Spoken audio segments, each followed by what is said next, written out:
నిన్న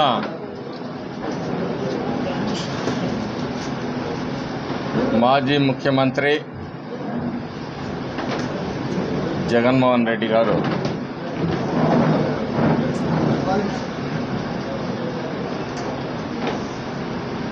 తన సహచరుడిగా ఉన్న మాచర్ల మాజీ శాసనసభ్యుడు పిన్నెల్లి రామకృష్ణారెడ్డిని నెల్లూరు జైల్లో పలకరించడానికి ముందుకొచ్చాడు.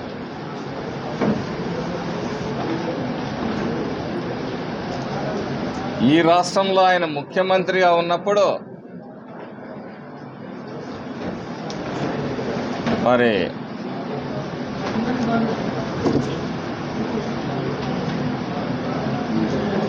ఆడబిడ్డల మాన ప్రాణాలకి, బలహీన వర్గాల మీద దాడులు జరిగినప్పుడు కానీ, ఒక డాక్టర్ సుధాకర్ని, ఒక దళిత డాక్టర్ సుధాకర్ని వేధించి చంపినప్పుడు కానీ, వాళ్ళ ఎమ్మెల్సీ మరి డోర్ డెలివరీ చేసినప్పుడు కానీ, తన అక్కని అవమానించారు, అసభ్యంగా ప్రవర్తిస్తున్నారు అని చెప్పేసి ఒక పసిబిడ్డ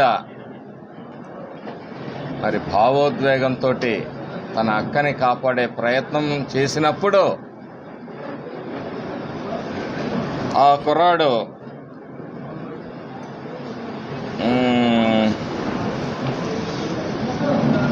మరి సజీవ దహనం చేసినప్పుడు రేపల్లెలో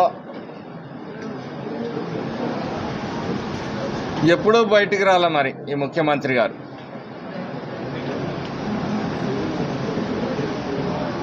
ఈ రాష్ట్రంలో తప్పుడు కేసులు పెడుతున్నారన్నారు.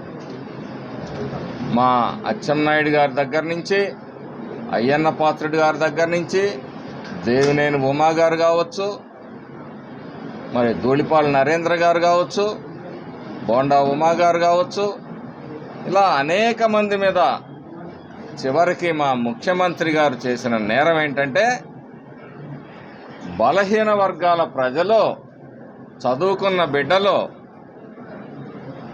వాళ్ళు స్పెషల్గా కోచింగ్లు తీసుకోలేరు, వాళ్ళ ఆర్థిక పరిస్థితులు సహకరించవు కాబట్టి వారికి స్కిల్ డెవలప్మెంట్లో ట్రైనింగ్ ఇస్తే దానిలో వారిని అరెస్ట్ చేసి వారి అధికార మదాన్ని చాటుకున్నారు.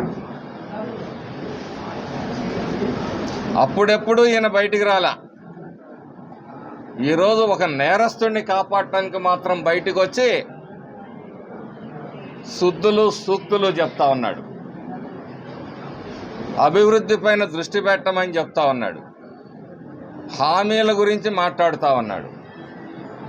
నెల రోజులైంది మేము ఈ రాష్ట్రాన్ని విధ్వంసం చేసి ఈ రాష్ట్ర ఆర్థిక పరిస్థితిని చిన్నాభిన్నం చేసి రాబోయే 20 సంవత్సరాలు 2 దశాబ్దాల్లో కూడా పూడ్చుకోలేనంత అగాధాలను ఏర్పాటు చేసి ఈరోజు అది చేశారా, ఇది చేశారా, ఆ పథకం ఇచ్చారా, ఈ పథకం ఇచ్చారా అని మాట్లాడుతున్నారు. నీ 5 సంవత్సరాల పరిపాలనలో నువ్వు ఎన్ని హామీలు అమలు చేశావు జగన్మోహన్ రెడ్డి?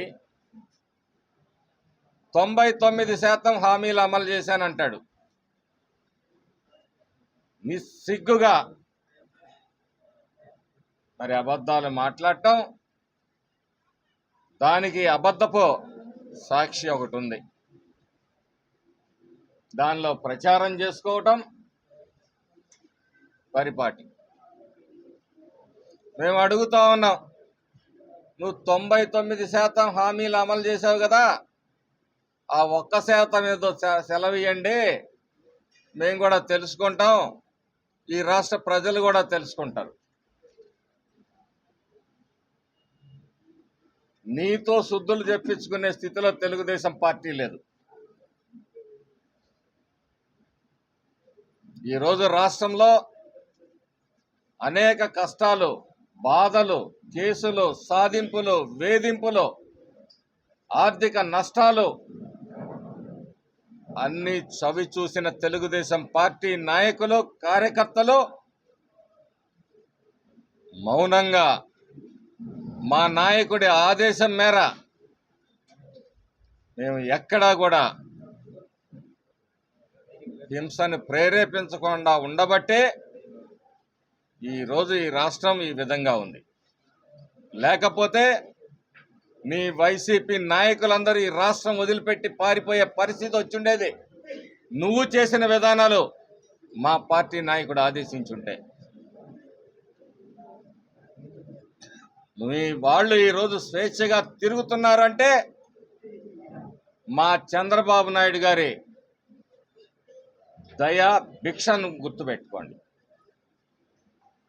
నోరు కొవ్వెక్కి మదమెక్కి నెల రోజులు కూడా పూర్తిగాని ప్రభుత్వం మీద అభాండాలు వేస్తారా? అంటే పరామర్శకు వెళ్ళావరా? మీ శాసనసభ్యుడు పరామర్శకు వెళ్ళాడా? సిగ్గుందా ఈ మాటలు మాట్లాడటానికి? పరామర్శకు వెళ్ళేవాడు కత్తులు, గొడ్డళ్ళు, రాడ్లు, సోడా బాటిళ్ళు, బీరు బాటిళ్ళు ఇవన్నీ వేసుకొని వెళ్తాడా పరామర్శకి? మరి రా, ఎంత మంచివాడో మీ శాసనసభ్యుడు. మాచర్లలో సభ పెడదాం, చర్చిద్దాం. గనుల దోపిడీ, గ్రానైట్ దోపిడీ, గ్రావెల్ దోపిడీ, లిక్కర్ దోపిడీ, ఏ దోపిడీని ప్రజల ఆస్తులు, ప్రభుత్వ ఆస్తులు, ప్రైవేట్ ఆస్తులను కూడా దోపిడీ చేసిన వాడు మంచివాడు అంటే ఓహో మీ క్యారెక్టర్ ఇదన్నమాట. దోపిడీ చేయటమే మంచితనం అన్నమాట.